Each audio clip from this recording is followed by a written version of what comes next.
So guys, जैसा कि हमने पिछले एपिसोड में देखा कि मेडुसा को येलो स्प्रिंग के अंदर एक एनर्जी लगातार बुला रही थी और जब वो वहां पहुंची तो वहां उसके एंसेस्टर का टॉम मौजूद था, जिसमें मौजूद 9 क्लड हेवन स्लोइंग पाइथन की स्पिरिट उसके अंदर एनर्जी ट्रांसफर करने लग गई थी। वहीं याओ मिंग जियो क्लेन में जाने के लिए निकल गए थे। जेएन भी जियोयान के साथ फॉलिंग स्टार पवेलियन में जाना चाहती थी, लेकिन दोनों एल्डर ने अपने प्लान के मुताबिक नाटक किया था, जिससे उन्होंने जियन को रोक लिया। पर थोड़ी देर बाद ही जियन वहां से निकल गई थी। वहीं स्काई मेंशन अलायंस के विलेज पर होलो सोल्स के एनोई ने हमला कर दिया था और वो वहां मौजूद लोगों की आत्माएं निकाल रहे थे, जिससे सभी अलायंस मेंबर काफी परेशान थे और फॉलिंग स्टार पवेलियन में मीटिंग के लिए इकट्ठा हुए थे। फिर अब हम देखते हैं कि ग्रेट एल्डर लिन सभी से कहते हैं, अब जब हम सभी इकट्ठा हो चुके हैं तो हमें अपनी रणनीति पर चर्चा करनी चाहिए। और वो याओ लाओ से कहते हैं, अभी तक हमें जितनी जानकारी मिली है उसके हिसाब से सिर्फ 1 महीने में दर्जनों घटनाएं हो चुकी है और इन सब के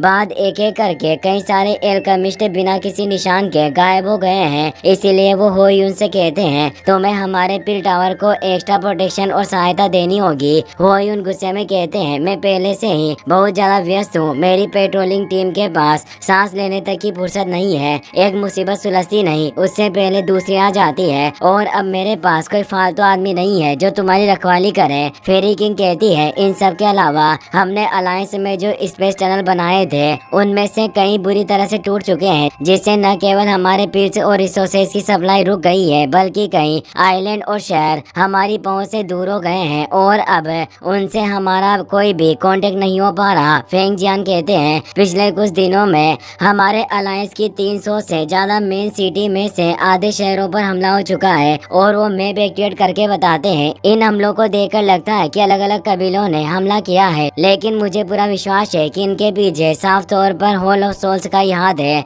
वो ये सब इसलिए करवा रहे हैं क्योंकि हम अलायंस बना रहे हैं और इसी वजह से हमें परेशान करना चाहते हैं। याओ लाओ गहरी सोच में डूबे हुए थे। वो यून कहते हैं, आखिर अब हमें इंतजार किस बात का है, हमें तुरंत अपनी पूरी सेना इकट्ठी करनी चाहिए और होलो सोल्स पर हमला कर देना चाहिए। एल्डर लिन कहते हैं, अगर हम अपनी पूरी सेना एक जगह लगा देंगे तो बाकी बचे हुए शहरों की सुरक्षा कमजोर पड़ जाएगी। अगर उस वक्त होलो सोल्स ने वहां हमला कर दिया तो हम क्या करेंगे। होयुन कहते हैं, यह आसान है, हमें आसपास के कबीलों को संदेश भेजना चाहिए। हम उन्हें पिल्स का ऑफर देकर मना लेंगे ताकि वो कुछ समय तक हमारे शहरों की निगरानी करें, इससे हमारी सिक्योरिटी स्ट्रॉन्ग हो जाएगी। फेरी किंग बोलती है, यह सब कहना आसान है लेकिन ऐसा होना मुश्किल है क्योंकि सभी कबीले जानते हैं कि होलो सोल्स ने हमारी हालत खराब कर रखी है, इसलिए कोई भी हमारी मदद नहीं करना चाहता और हमसे पल्ला झाड़ रहे हैं। होयुन कहते हैं, तो फिर तुम लोग मुझे कुछ और आदमी दो ताकि मैं होलो सोल्स के लोगों को शहरों में घेर कर मार सकूं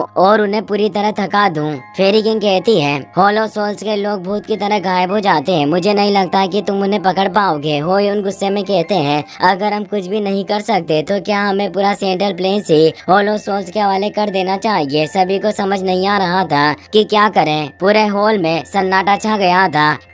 ग्रेट एल्डर लिन कहते हैं, इस मामले में हमें अपने अलायंस लीडर की राय लेनी चाहिए और वो याओ लाओ से पूछते हैं, तुम इस बारे में क्या सोचते हो। याओ लाओ काफी देर से सोच रहे थे, फिर वो कहते हैं, अब हम हमला करेंगे और होलो सोल्स को कुचल कर रख देंगे। यह सुनकर सभी चौंक जाते हैं, लेकिन वो यून को यह आइडिया बहुत पसंद आता है। वो खुश होकर कहते हैं, तुमने तो मेरे मन की बात छीन ली, इस बार हमें उन्हें सबक सिखाना ही होगा। अब याओ लाओ कहते हैं, इस समय हमारा अलायंस उजाले में है और होलो सोल्स अंधेरे में, हम उनकी चालें नहीं समझ सकते। चाहे हम सुरक्षा बढ़ा लें या शहर वापस लेने की कोशिश करें, हम हमेशा उनसे 2 कदम पीछे रहेंगे। लेकिन उन्होंने सपने में भी नहीं सोचा होगा कि हम पहले हमला करेंगे। जब उनके ठिकाने तबाह होने की खबर मिलेगी तो उनका पूरा प्लान बिगड़ जाएगा। इसके बाद हम अचानक हमला रोक देंगे ताकि वो हमारी अगली चाल समझ न सके और इस तरह हम अपने सभी शहरों की रक्षा कर पाएंगे। सभी को यह आइडिया बहुत पसंद आता है। तभी जियोयान की भी आवाज आती है,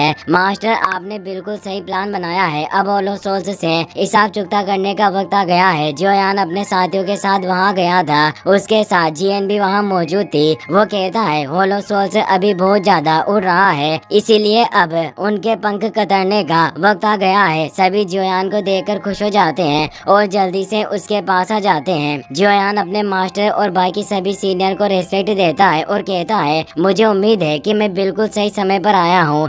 यून उसे देखकर काफी खुश होते हैं, लेकिन तभी वो नोटिस करते हैं कि इस लड़के का ऑरा पहले से कई ज्यादा बढ़ गया है। वो हैरान हो जाते हैं कि जोयान अब 2 स्टार फाइट सेंट बन चुका है। एल्डर लिन कहते हैं तुम सिर्फ 6 महीनों में सीधे 1 स्टार से 2 स्टार फाइट सेंट लेवल पर पहुंच गए। तुम्हारी ये स्पीड वाकई हम बूढ़ों को शर्मिंदा कर रही है। जोयान कहता है ऐसा कुछ नहीं है, बस मैं लकी था। मास्टर खुश होते हैं कि उसका ये सफर उसके लिए फायदेमंद साबित हुआ। जियन बोर हो रही थी क्योंकि कोई इस पर ध्यान नहीं दे रहा था। वो कहती है ये फालिंग स्टार पवेलियन इतना भी बुरा नहीं है। मैं बड़ी मुश्किल से अपने कबीले से बाहर आई हूँ, इसीलिए तुम्हें मेरे लिए बहुत सारा अच्छा खाना तैयार करना होगा। मास्टर याओ लाओ और बाकी सभी से देखकर हैरान हो जाते हैं क्योंकि उसका ऑरा बहुत ज्यादा डरावना था और उसकी बॉडी से तेज एनर्जी निकल रही थी। याओ लाओ रिस्पेक्ट से कहते हैं माफ करना, मैं आपको पहचान नहीं पाया। हो यून हैरानी से कहते हैं ये तो 4 स्टार फाइट सेंट है, इसीलिए सभी अपनी गुस्ताखी के लिए माफी मांगते हैं और उसकी तारीफ करने लगते हैं। इतनी छोटी उम्र में 4 स्टार फाइट सेंट बन जाना वाकई कमाल है। जियन शर्मिंदा हो जाती है और जोयान की तरफ इशारा करती है। जोयान कहता है ये जियन है। मास्टर कहते हैं क्या ये वही छोटी जियन है? जोयान बताता है अब ये एशियन वर्ल्ड ड्रैगन क्लेन की ड्रैगन एम्परर है और ये यहाँ हमारी मदद करने आई है। ये सुनकर सभी के फिर से होश उड़ जाते हैं। हो यून कहते हैं एशियन वर्ल्ड ड्रैगन क्लेन की महारानी, मुझे अपनी आंखों पर विश्वास नहीं हो रहा। एल्डरलिन कहते हैं मेरी उम्र इतनी हो गई है लेकिन आज पहली बार ड्रैगन एम्परर को देखा है। याओ लाओ कहते हैं मैंने कभी नहीं सोचा था कि मिस जियन इतने बड़े कबीले से होगी। वाकई मेरी आंखें धोखा खा गई। जियन झिझकते हुए कहती है आप ऐसा मत कहिए। जोयान आगे आकर कहता है मास्टर आपको इसके साथ इतना फॉर्मल होने की जरूरत नहीं है, इसे पहले वाली जियन की तरह ही ट्रीट कीजिए। जियन भी हामी भरती है। जोयान कहता है मास्टर आपने जो हमला करने का सुझाव दिया है उसके अनुसार हमारा पहला टारगेट कौन होना चाहिए? मास्टर बताते हैं पिछले कुछ समय में हमारे जासूसों ने होलोसोल्स के ठिकानों की जानकारी जुटाई है और हमें काफी जानकारी मिली है। वो मैप पर निशान दिखाते हुए कहते हैं होलोसोल्स की कई ब्रांचेस है, इनमें से चॉइस अर्थ होल खास है। मुझे भी इन्हीं में से एक होल में कैद किया गया था। इन अर्थ होल्स के ऊपर सबसे क्रिटिकल होल है जिन्हें हेवनली स्पीड होल कहा जाता है। इन 3 होल के नाम है hall of heaven, hall of earth और hall of man. Hall of heaven इनका हेडक्वार्टर है। होल ऑफ अर्थ को डिप्टी चीफ मैनेज करता है और hall of man first Tianjun और सेकंड तियानजुन के कंट्रोल में है। अभी हमें सिर्फ होल ऑफ मैन के ठिकाने के बारे में ही पता चला है।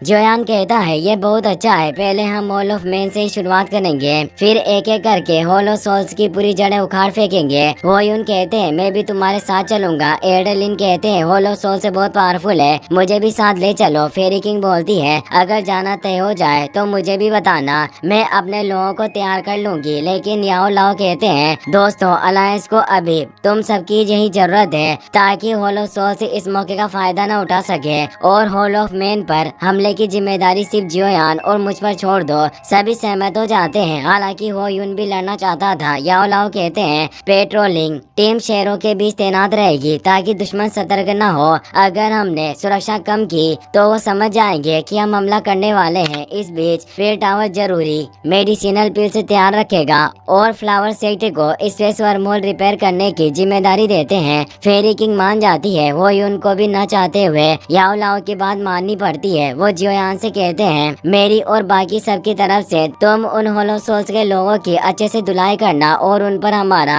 सारा गुस्सा निकालना। जोयान कहता है बिल्कुल, मैं कोई कसर नहीं छोड़ूंगा। याओ लाओ कहते हैं मैं भी तुम्हारे साथ चलूंगा। हॉल ऑफ मैन की लोकेशन काफी ज्यादा हिडन रखी गई है, इसीलिए तुम्हारे पास मैप होने के बावजूद भी उसे ढूंढना मुश्किल होगा। जोयान कहता है अब जब इतने सारे स्ट्रॉन्ग एक्सपर्ट हमारे साथ हैं तो मुझे नहीं लगता कि वो हमारा कुछ भी बिगाड़ पाएंगे। अब हमें रात का सीन दिखाया जाता है। जोयान मास्टर याओ लाओ के साथ आंगन में टहल रहा था। वो उन्हें पिछले कुछ दिनों में किए गए अपने मिशनों के बारे में बता रहा था। याओ लाओ कहते हैं मैंने कभी नहीं सोचा था कि इस ट्रिप में तुम्हें बिस्ट रीजन की इतनी मुश्किलों का सामना करना पड़ेगा। जोयान कहता है भगवान का शुक्र है कि सब कुछ ठीक रहा और मुझे काफी सारी अपॉर्चुनिटी भी मिली जिससे मैं 2 स्टार फाइट सेंटर बन पाया। याओ लाओ कहते हैं तुम अभी लौटे हो इसीलिए कुछ दिन आराम कर लो। अलायंस के मामलों को हमारे ऊपर छोड़ दो। जैसे हमले हमले की सारी तैयारी हो जाएगी, हम हॉल ऑफ मैन की तरफ रवाना होंगे। जियोयान कहता है मास्टर आप बहुत मेहनत कर रहे हैं, इसीलिए अब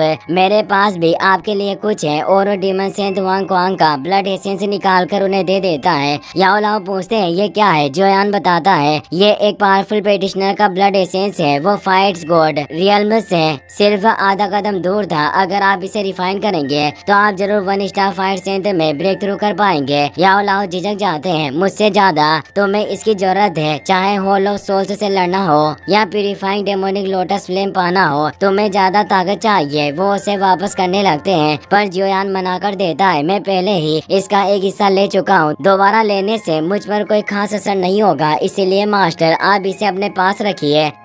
याओ लाओ मान जाते हैं। अब हमें कुछ दिनों बाद का सीन दिखाया जाता है। याओ लाओ फॉलिंग स्टार पवेलियन के झरने के पास उसी जगह कल्टिवेशन कर रहे थे जहां जियोयान फाइट सेंटर बना था। जियोयान अपने दोस्तों के साथ पास में खड़ा इंतजार कर रहा था, तभी अचानक हलचल होती है, एक तेज रोशनी आसमान की तरफ उड़ती है। जियोयान खुश हो जाता है, ये संकेत था कि याओ लाओ 1 स्टार फाइट सेंटर बन चुके हैं। वहीं फेंग जियान अपने डिसिपल को सिखा रहे थे, वो भी इस एनर्जी को नोटिस करते हैं। याओ लाओ की गर्लफ्रेंड जुआनी भी खुश हो जाती है, फेरी किंग को भी इसका एहसास हो जाता है और फिर याओ लाओ बाहर आते हैं। अब वो पूरी तरह से 1 स्टार फाइट सेंटर बन चुके थे। वहीं अब हमें हॉल ऑफ मैन का सीन दिखाया जाता है। हॉल ऑफ सोल्स के एनोई कई इंसानों को मारकर उनकी आत्माओं को सोल लालटेन में कैद करके लाए थे। उनकी संख्या सैकड़ों में थी। वो सभी मेन हॉल में मौजूद कुंडी की तरफ बढ़ते हैं जहाँ आत्माओं को रिफाइन किया जाता था। सभी आत्माएं दर्द से तड़प रही थी और बाहर निकलने की कोशिश कर रही थी, लेकिन एनोई उन्हें लात मारकर नीचे फेंक देते हैं। वो हंसते हुए कहते हैं वाकई स्काई मेशन अलायंस के लोगों की आत्माएं बहुत स्वादिष्ट है, और वो सारी आत्माएं कुंड में डाल देते हैं। अब हमें हॉल ऑफ मैन के